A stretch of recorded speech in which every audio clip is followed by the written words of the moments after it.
So the mantra which we chant before starting the Gita, it is on the screen. So now we have done it many times, so we can do it together. Om Parthaya Pratibodhita Bhagavata Narayanina Swayam Vyasena Grathitam Purana Munina Madhye Mahabharatam Advaitamritavarshini Bhagavatim Ashtadashadhyayinim Amba Tvam Anusandhatami Bhagavad Gita Bhavadeshini.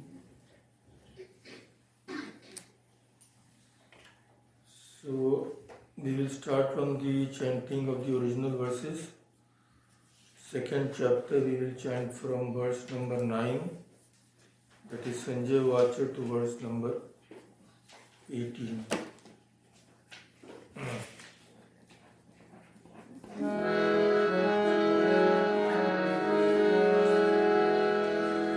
Sanjay Vacha Evamuktva Rishikesham Gudakesha Parantapa Nayotsya iti Govindam Uktva Tushnim Babhuvaha Tam Vacha Rishikesha Prahasanniva Bharata Senayor Ubhayor Madhye Vishidantamidam Vachaha.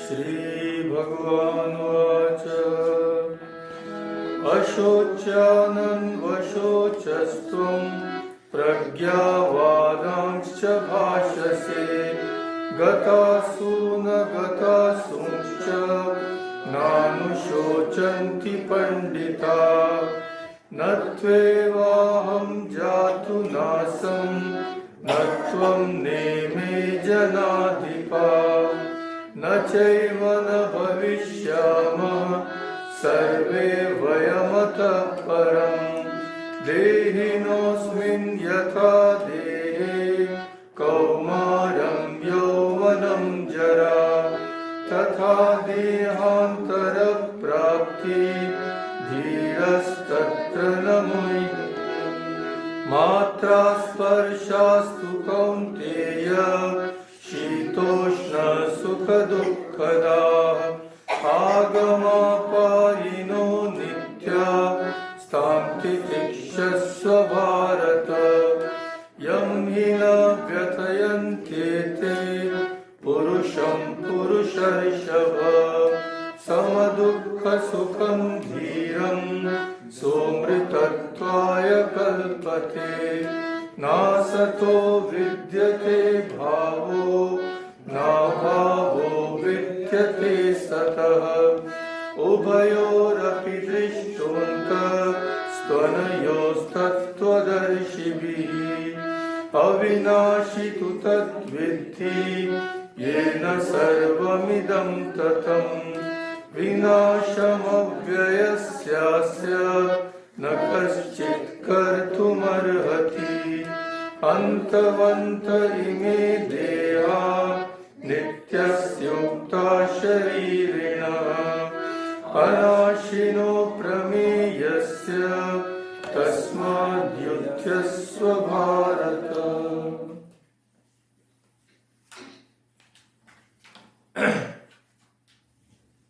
So today, as we know, we will be discussing the 16th verse.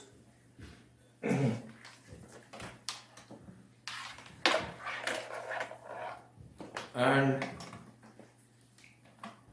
I'm glad to tell you that this is one of the most difficult verses in the Bhagavad Gita to understand.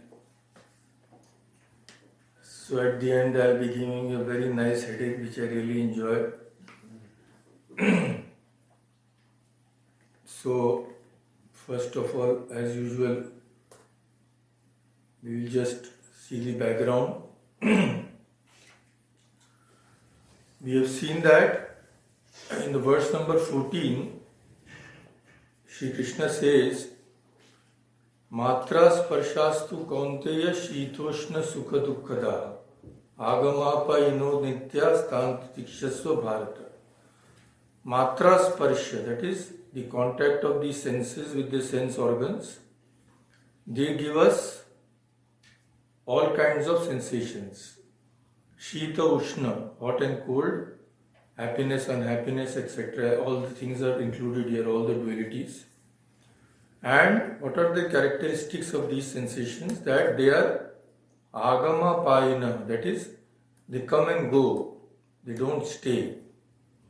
So, how should we deal with them? Shri Krishna says, just bear them, bear with them. Don't get elated when something good happens, don't get depressed when something bad happens. So the question arises, why should we bear with them? The next verse answers this, which we have discussed. Yam hina vyathayantyete purusham purushar shava samadukha sukham dhiram su amritatvaya kalpate. The calm man, the dhira, who remains unchanged in pain and pleasure, whom these cannot disturb, he alone is able to attain immortality.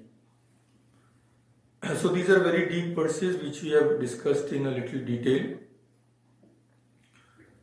And we have seen last time that the question has also been answered, how can mere endurance be a direct means to immortality, which is the supreme human goal, which is called liberation, mukti, and various other names. So we have seen that the reply was that forbearance, titiksha, when accompanied by discrimination, viveka, and dispassion, vairagya, and other spiritual disciplines, becomes meaningful as a means to liberation, because they lead to the knowledge which will give us liberation. So, we have to reach such a state that these experiences don't matter to us anymore. Why do we experience distress, or when do we become elated? When we become unsettled from our own true nature. So, Shri Krishna says to Arjuna that you are Purushar Shabha, means you are the best among men. So, best among men means you have to attain the highest goal of life. Then only the best among men, this compliment will be justified. So you have to experience your nature as Prakasha Chaitanya Rupa, self-effulgent consciousness. Because you are actually the self. You are lamenting because you don't know this. So the only way of removal of sorrow is realize your true nature. Swarupa Jnanat eva tava shoka nivritti. By knowing your own nature only you can go beyond sorrow. So this is the last verse which we have discussed. Verse number 2.15. Now we come to the verse under discussion. So first, as usual, the connection between the preceding verse and this verse has to be shown. Now, Sankhya view of there being many Purushas has been refuted in the previous verse by saying that the Purusha is only one. Now the objection is there. Now we have to see how this We have not gone into so much detail last time discussing all these philosophical details, otherwise it will give you a greater headache. But this connection with the earlier verse of this verse is good enough to give you a headache. So we will see how. Now the question is raised. We have seen that Krishna says, by enduring these, happiness, misery, etc., you will become fit for attaining knowledge which will give you enlightenment. Now the objector, one who objects against this theory, may say, you are saying to forbear with these everyday experiences. Every day we experience all these things, good, bad, etc., etc. Our view is that, this is the objection, our view is that this empirical world, this what is called samsara, is certainly real. Otherwise, how could we experience all this? Good, bad, cold, heat, etc., etc. So, you are saying the world is jada. Jada means insentient. That is okay. We don't mind that. But you cannot deny that it is real. We are conscious. We are the knower. We experience the world. And these are always arising. So when these hot and cold, etc., always arise, you cannot stop them. The experiences which they give, enjoyment or suffering. You eat something bitter, you won't have a pleasant sensation. You eat something sweet, you'll have a pleasant sensation. So these arise from the touch of the sense objects with the sense organs. So these causes, that is the cause, touch of the sense organs with the object, that is called matra sparsha. And they will lead inevitably to either happiness or suffering. So this world is very much real, and what is real can never be destroyed by just knowing anything. So how can titiksha, forbearance, be possible? And how can such a person become fit for immortality? This objection is raised. So forbearance will give, what will happen if you forbear? This world is real. You are also real. You are the conscious knower. But this world is also real. So this world will go on till eternity. You will go on forbearing. Where will it lead to? How will it lead to cessation of suffering? It is impossible. So the answer given is no. I am just giving you this is just word by word meaning. The explanation will come afterwards. So the word by word meaning of the answer is no. No, you are not correct. कृष्णस्य अपि द्वैत प्रपंचस्य आत्मनि कल्पितत्वेन तज ज्ञानात् विनाश उपपत्ति. This is the answer. So first we have to understand the word which is often used, because this word will be used often. Prapancha. Prapancha means what? Prapancha relates to this one word for the whole of this relative existence. It is often used. Even in Hindi it is used. Why are you going into this prapancha? We used it in Jhamela, means all this confusion. But this word has a very great significance. This word is made by the prefix pra and pancha. Pra plus pancha equals prapancha. Pancha means 5. So in our philosophy it is written that the 5 subtle tanmatras, the 5 subtle elements, they combine and give rise to 5 gross elements. So it becomes 5-fold, means there is expansion, 5-fold expansion. And then expansion leads to the whole universe being created.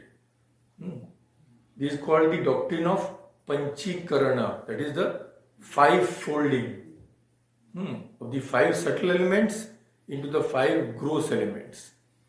So prapancha means what? Prapancha means expanded. Means it is always expanding, combining, again recombining. So now this has come to stand for the whole of this differentiated world. That is the prapancha. When it is used in Vedanta, this will have this meaning, the whole of relative existence. So the answer is no. What you are saying, that experiencing happiness as misery because of this world, you are saying the world is real, we say no. We object to that. The Vedantin says. We say that this Krishna means the whole of this Dvaita Prapancha, of this dualistic world, is not real. It is Kalpita. Kalpita means it is only imagined. Therefore, by knowing what is real, you can go over this world. You can transcend this world and therefore transcend suffering also. This is the answer.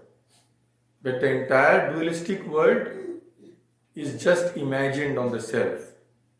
Therefore, its destruction through knowledge is perfectly intelligible. We are not saying anything wrong. So, the objection we have mentioned in 2 lines, but it is actually a very subtle objection. The objector says, cold, heat, pleasure and pain are actually experienced. How can you say they are imaginary? If the objects are imaginary, then the sensation would also be imaginary. But they are experienced every time. These experiences cause suffering or enjoyment which you are feeling every moment. You cannot simply ignore them. So these are bound to be real. And what is real cannot be destroyed by any knowledge. How can just knowledge destroy something which is real? It cannot be. So when the sensations are real, forbearance, calm endurance of heat and cold without disturbance, that also is impossible. Heat and cold are real, and if their capacity to cause pain is real, then simply knowing something cannot stop their effect. So knowledge tells me I should endure. But if the thorn is there in my skin, what will that knowledge help me? I am feeling the pain. So what you are calling titiksha is just forced suppression.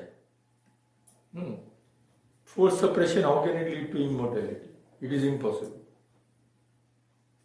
If suffering is real and unavoidable, forbearance, if you mean to say effortless forbearance, natural forbearance, is psychologically and philosophically impossible. So, immortality is also impossible. Because you say immortality is only be had by endurance. Endurance is impossible. So, immortality is also impossible. So, one thing we have to remember always, which you all know of course, in Vedanta, immortality does not mean living in the body forever. Body cannot endure forever. No kind of body can endure forever. So, here immortality means freedom from all limitation, sorrow and fear. So, objector says that if pleasure and pain are real, then we are always subject to change and suffering. That is the thing. And if something is subject to suffering, it has to be finite. And anything finite cannot be immortal. So how does Advaita Vedanta deal with this? It is important to know this so that we understand how knowledge can destroy bondage. So Advaita Vedanta says, okay, what you are saying, we understand, but it is not justified. What is experience and affects me, you are saying, is bound to be real. That is the objector, that what is affecting me and what I am experiencing has to be real.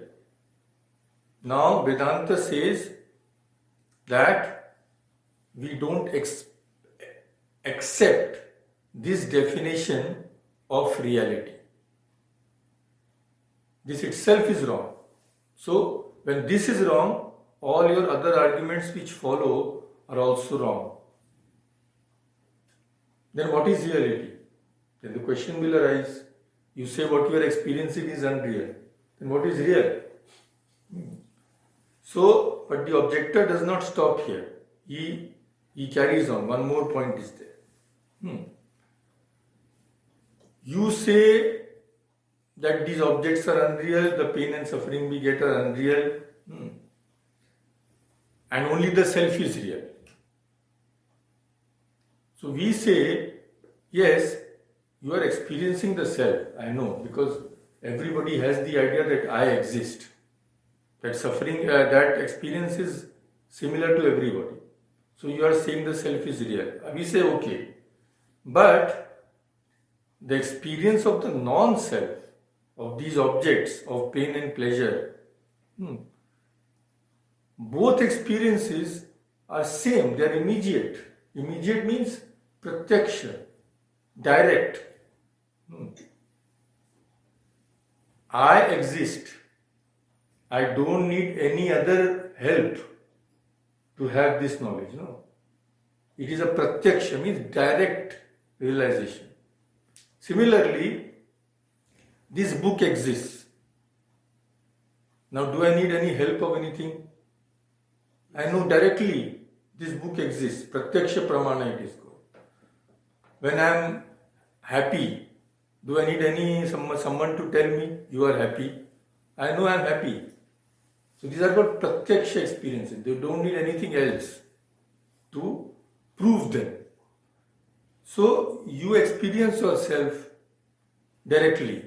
You say the self is real. Okay. But same way, you are also experiencing the external world. So how can you say, when both are experienced directly, why not the non-self be real like the self? And if you say the non-self is unreal, then we say, then what is the proof that what you call your true self, that is real? Then that may be also unreal. Is it not? You say the pain and pleasure I am experiencing are all unreal. But these are experienced.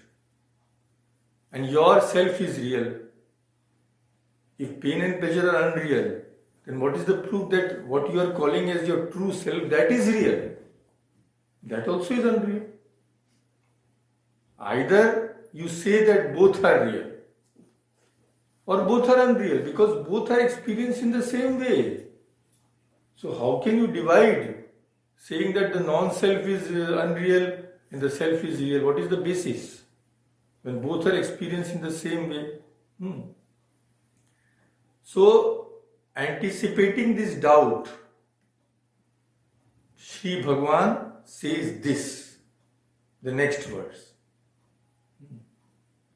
So, Advaita says, like when we give the answer to the last objection, that the whole world, external world, is unreal because it is superimposed on the self. And because it is superimposed, actually there is nothing other than the self. So because you have superimposed something, it can be destroyed by knowledge. You have superimposed a snake on a rope. The snake was never there. So how is the snake destroyed? Do you need a stick to kill the snake? No, because it was ignorance. Once you gave the knowledge of the rope, that snake is gone by itself because it was never there. So Advaita Vedanta says, when knowledge arises, the world you will not have to make any other effort to make it disappear. Because it is never there. So when the cause of suffering goes, suffering will also go. But the opponent has said, on what basis are you calling one thing real and one thing unreal? Because you experience the self, I am. Same way, you are also experiencing the body, the mind, pleasure, pain, everything. So both are pratyaksha. You don't experience the self in one way and the world in another way. Both are absolutely direct experiences. So on what basis are you telling that one is unreal and the other is real? This is the thing. We rely on both the things to live. Both are useful, equally useful. Without the self, of course, there will be no knower, so naturally no activity is possible. And without our mind and body, can we do anything? To eat, we rely on the mind and body. So, we rely on both. Both are equally useful. Both are equally experienced. So how can you say one is real and the other is unreal? On what basis? So if Advaita Vedanta cannot answer this, then there will be two options only. One, it will have to admit that the external world is also real, or it will have to admit that if the external world is unreal, then the self is also unreal. The Atman is also unreal. There is nothing known as God. There is nothing permanent in the universe. But Vedanta, of course, answers this. So these objections are raised by the great Shankaracharya himself. Similar objections, so that he can establish Vedanta. The main point of the answer, as we have seen, is experience alone cannot decide reality. This is the answer in a short form. The objection was, as we experience the self, we also experience the world. So the answer is, objection alone cannot, experience alone cannot define reality. That is not the test of reality. You may experience the snake in the rope. Does it make the snake real? No. Why? Because when you know the rope later, then that experiences of this is a snake, that goes away. So this going away, in Sanskrit this is called to become badha. Badha means to be removed, sublated. So Vedanta says reality is not determined just by experience. Otherwise, everything you experience will be real. No. Then what is the test of reality? The test is non-sublatability. Sublatability means which is not later proved wrong by any other knowledge. Only that can be true. Otherwise, we are dreaming nice things every day. A diabetic will dream he is eating ice cream without having any problem. So will you say that the dream is real? Till the dream is there, it is perfectly real. But after waking, that dream experience is badha. Badha means it is negated. Because after waking you are feeling hungry. If you had eaten ice cream, etc., actually you would have felt very satisfied. But it doesn't happen. So it means those experiences you know that they were not real. So they are contradicted by the real experience. Therefore, they cannot be real. Dream experiences are negated on waking. So what then distinguishes it from the waking state? Dream experiences are negated later. So naturally, that which is negated later cannot be true. If it was true, there was no question of being negated. So, only that which remains in all states is never negated by any other kind of knowledge, which is the basis of all experiences. Only that is real. That is Satya. And that which appears, it may function. When you see a snake, we run away. So the snake is functioning, no, it is making us run away. But later it is not there. So that is called in Vedanta mithya. This is the thing. So in dream world you eat, you are satisfied. So you say it has pragmatic value also. But when you wake up you are still hungry. Because the objector has said no, non-self and self, they are working fine in life. But we say no. What is not real will work only till the real is experienced. Then it will not work. Illusions can guide actions to a certain point only. After that, there is no value. It cannot become guiding factor in your life. So when you go to a cinema, when the actors, you start weeping with them, you start laughing with them, but after coming out what? Then even the sad scenes you will enjoy. Well, what direction, what acting. So they have been left there because then you know they were not real. So anticipating this objection by the Purva Paksha. Purva Paksha means the opposite, those who are holding the opposite view. See, these words you have to be very conversant with. Purva Paksha means the objector. And Siddhantin means the Vedanti. Siddhanti means those who are accepting this conclusion. Siddhanti. So, to answer this objection is this verse being said by Bhagavan, what we will discuss today. So this verse introduces the decisive test.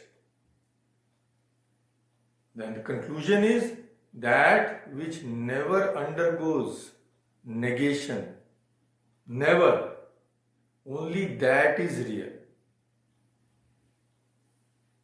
So the objection and the answer which we have discussed, if you want to say in 2 lines, the objection was that the non-self and self are equally experienced, they are equally useful.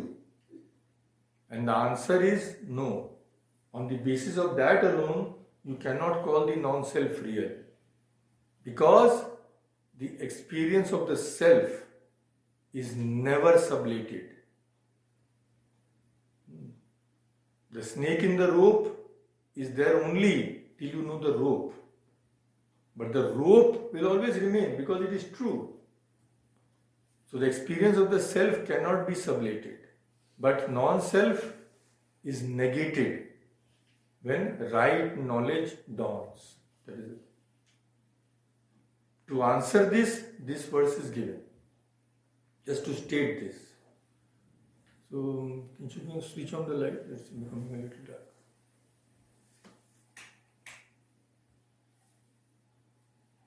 So then that one is no, that one. Yeah.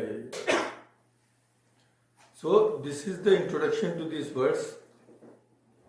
We have not come to the verse yet. So please repeat after me as usual in 4 parts. This is a very important verse, and this is this has actually, it needs at least 3 or 4 hours discussion if you want to go to all the philosophical subtleties, because there is so much in this one verse. So please repeat after me.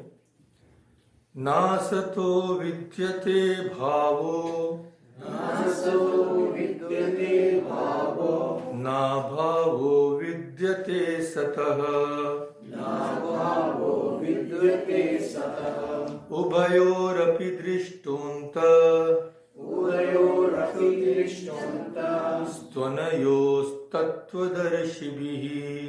sanayos tattvadarshini. So, what is this na satu?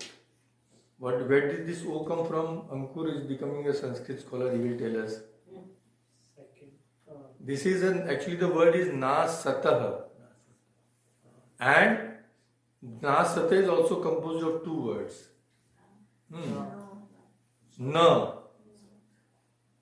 Na satah means this is vidyate abhava. That is the thing. So the sandhi is asata. Na sata. Vidyate, for the asat, there is not bhava. Bhava means existence. So na asata vidyate bhava. That is the sandhi. First one. Na asata becomes na sata. Vidyate means is. Be, to be. Bhava. Bhava means existence. So for the asat, you can never say it exists. Does the snake ever exist in the rope? No. Never. Past, present or future.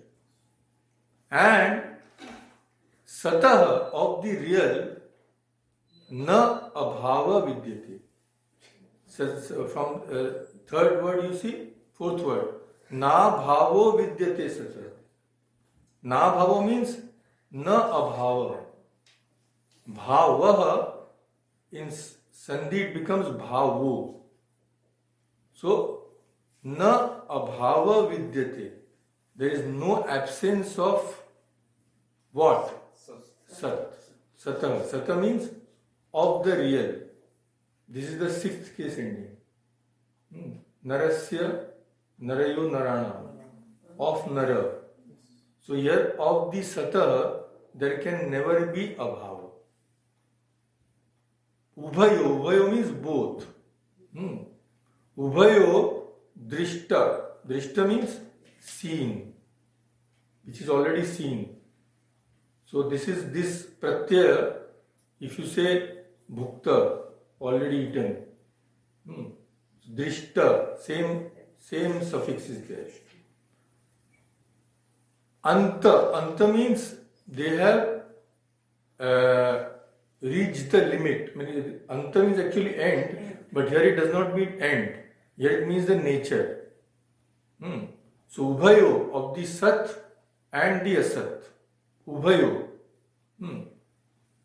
It has been seen. What they are like. By whom? Not by us.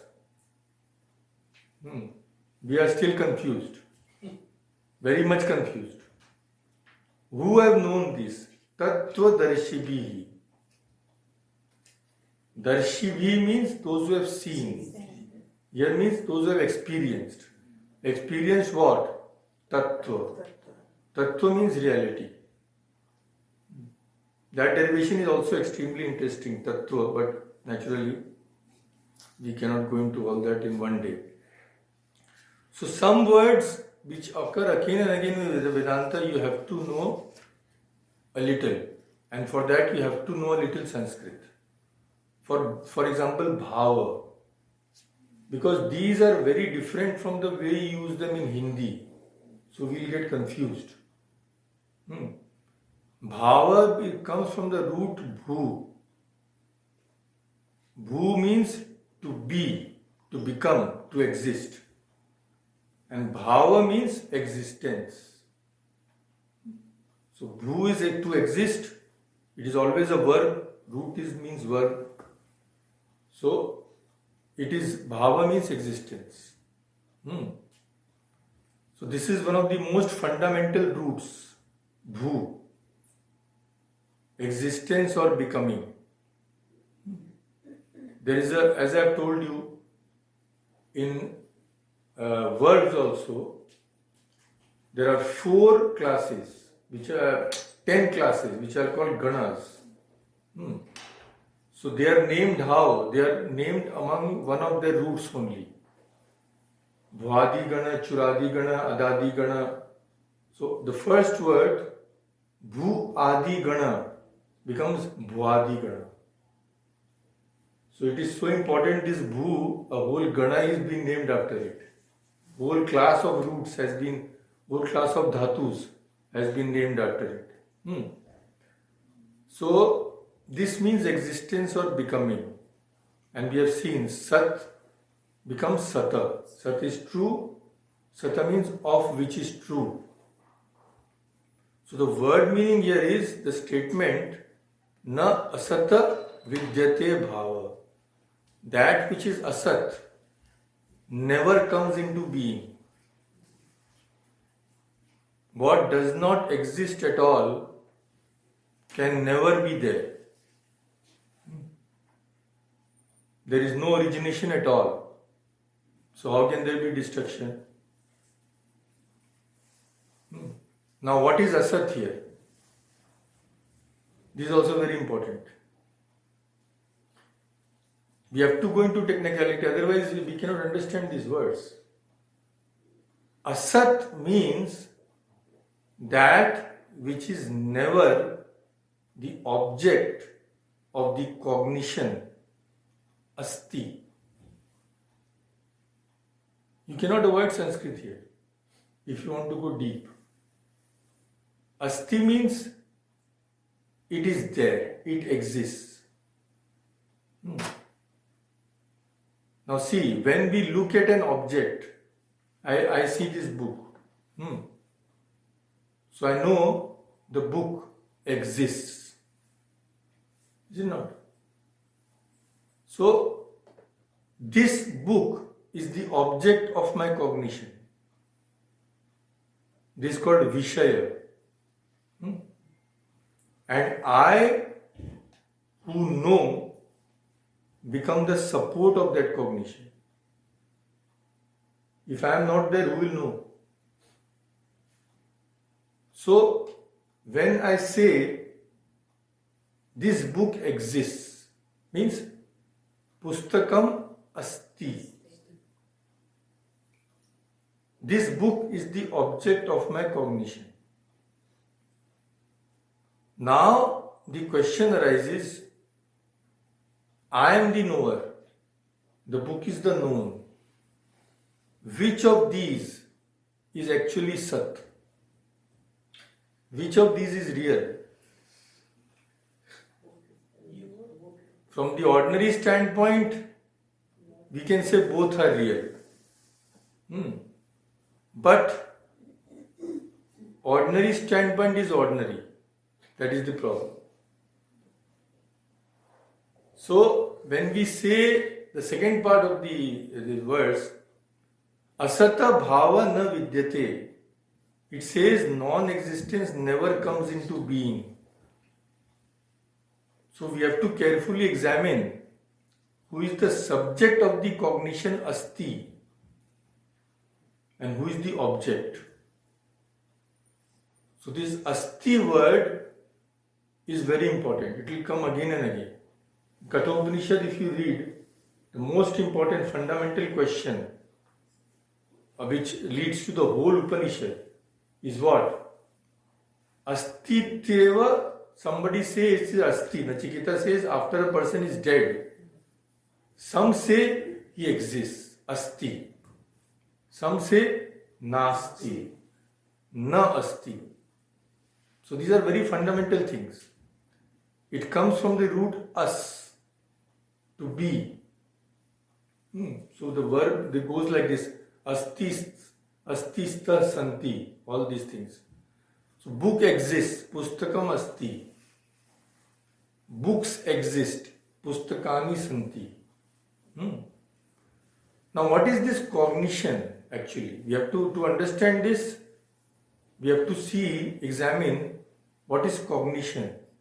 When we say pustakam asti, this book exists, we say it is a cognition of the book. Cognition is what? Cognition simply means knowledge of an object, a mental recognition. I have seen other books earlier, so I know this is also a book. Now, this thought or awareness that arises in the mind is called in Sanskrit pratyaya. This will come again and again. So Vedanta, if you want to study, you have to learn this. Pratyaya. Pratyaya means this thought or awareness arises in the mind, so that I know this is a book. And asti means exists. So we have seen that the book is the object of the cognition asti. So the cognition asti means the mental recognition that something exists. It is. Suppose you see a jar on the table. The jar is.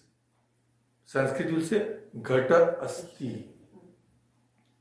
So two things are there, ghata, the jar, and the person who knows. So it forms the awareness, it exists. And I know it exists, that is implied. Because if there is no knower, who will know what? So when we enter a room, there is a chair, we instantly recognize there is a chair. So there is asti. This is called asti pratyaya. The cognition of existence. This is called asti pratyaya. So this asti pratyaya, what is the object here? That which is known. So when we know anything, three things happen. First is the object, then the knowledge that this exists, and thirdly, I who know. So in every knowledge, these three must be there. The object, the process of knowledge, and the knower. In ordinary worldly dealings, the pot or anything is the object of knowledge, it exists. With the statement, I know the pot. This shows that the knower is different from the object known.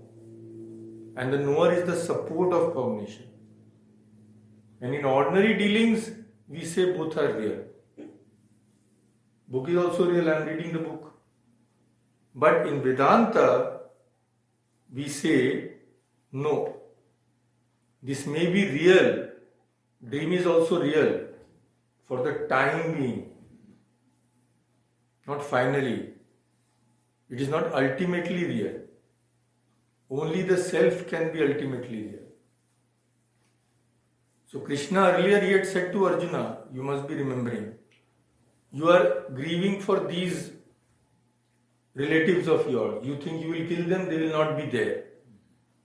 But you will kill only the bodies. Bodies were not there before. Before they were born, where were their bodies? And after they die, the bodies will not be there. So impermanence of the body is established. But the self, we, who are the knowers, we existed before and will exist later. So eternity of the self is proved.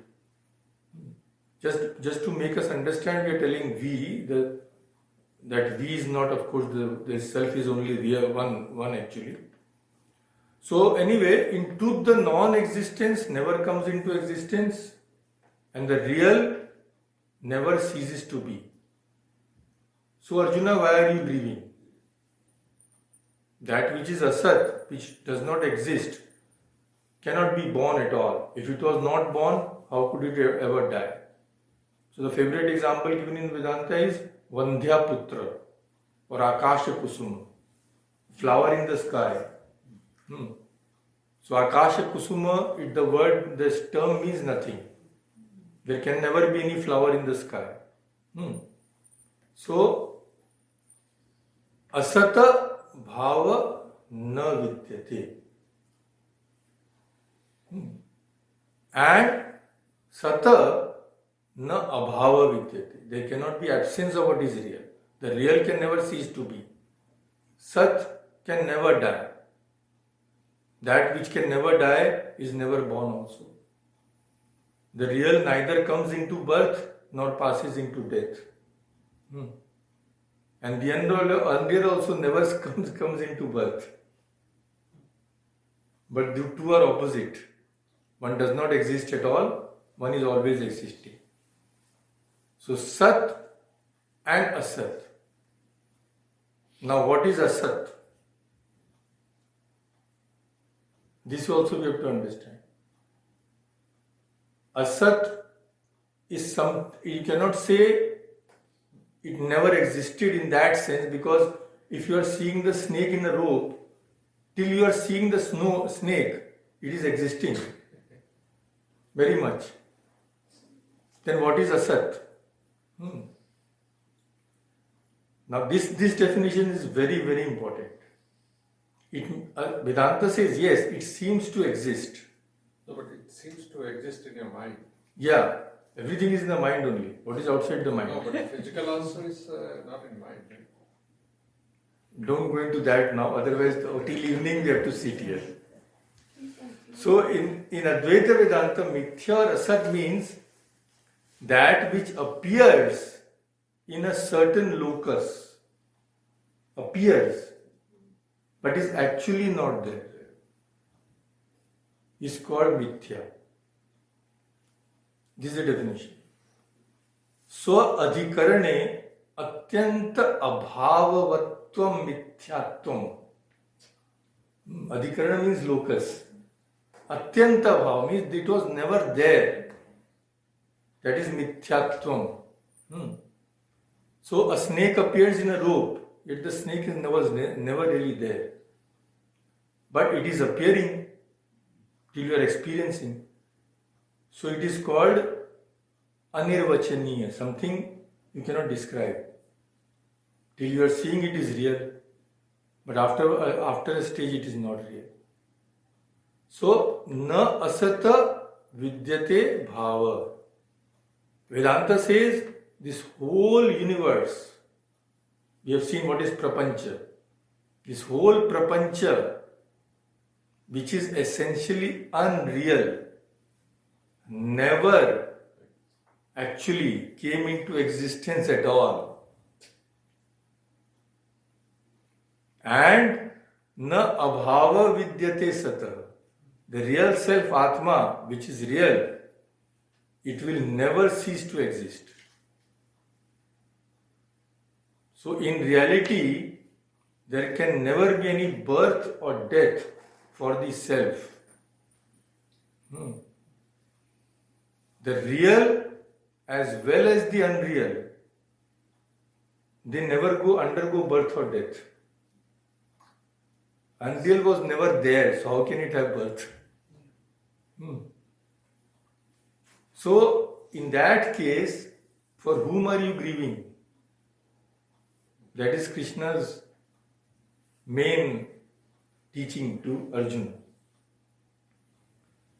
So, we know that Sri Krishna gave the teaching of the Gita, Vyasa incorporated it into the Mahabharata. Vyasa's son was Shukdev. Shukdev's disciple was Gaudapadacharya. Gaudapad's disciple was Govindapad. And Govindapada's disciple was Shankaracharya. So, Shankaracharya's teacher's teacher, Gaudapad, one writing is there which is attributed to him. What is that? That is the commentary on the Mandukya Upanishad. Mandukya Upanishad is very small, 12 mantras only. So what is studied is also the commentary on that, which is by Gaudapada. Gaudapada is the teacher of Shankaracharya's teacher. So what does he say on this? The Sanskrit words will increase your headache.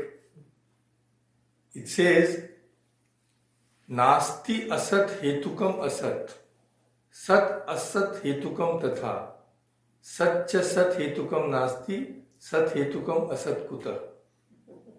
Very simple. So very simple. Actually, it is very simple if you analyze. This means that the unreal cannot arise from the unreal. Na asti asat hetukam asat. Na asti we have seen. Asat hetu. Hetu you know, reason. So asat cannot arise from asat. Nor can it arise sat asat hetukam tatha. Nor can it arise both from a mixture of sat and asat. It cannot arise from a mixture of real and unreal. Similarly, sat cha sat hetukam nasti. The real cannot arise from the real. If one real arises from the other real, where is the difference between them? And sat hetukam asat kuta. Sat hetu, the reason of sat coming into existence, cannot be asat also.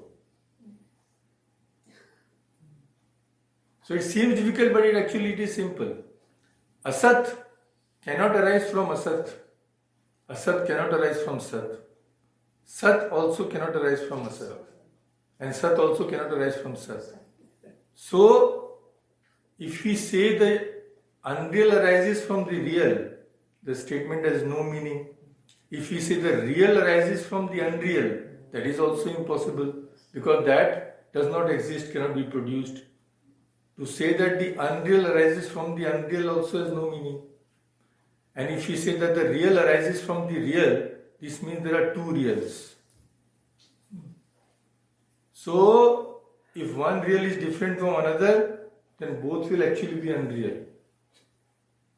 So, in truth, nothing is produced from anything at all. There is no creation at all. It exists only because, like seeing a snake in a rope, we are seeing it for the time being. Everything remains as it was. There is only one self. There was, there is, there will be. So in Hindi this is expressed poetically. Na kachu hua, na hai kachu, na kachu hovan har. अनुभव का दीदार है अपना रूप अपार. Nothing has ever come into being, nothing truly exists as a new creation, and nothing is going to come into being. So what is directly realized in experience is one's own infinite nature.